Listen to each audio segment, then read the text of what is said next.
चीना प्लास्टिक शीशी बोतल टूटल फूटल से बराबर घर द्वार पड़वा पड़िया से बराबर लोहा टीना प्लास्टिक भैया का ले लेगा सोम पापड़ी है भैया कौन चीज से देबा लोहा टीना प्लास्टिक शीशी बोतल टूटल फूटल से देखा हमें ये डब्बा ले ले चला मिली कि अच्छा नहीं? रखा मिली का है ना ला जा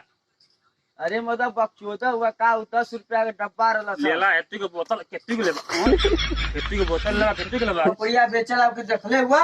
अरे मरे तो रोजे आवने चोरी काटे इधर जाना चोरी काटे वो हमके सारे मार के चंडुलवा में जान तुआ डब्बा के ने संपपड़ी खरीदा हमके मारे लगल चला हां यही रास्ता से होला हूं हां ऐसे ही जाना हो चोरी सेजु काट अरे कल यहाँ तो संपपड़ी बेचे तो रहले डब्बा देनी इतनी संपपड़ी दले मारे तो ले चंडुलवा पास से बेटा गिल बोलू ओरे भैया नहीं हां कर मर गए आयो रे मां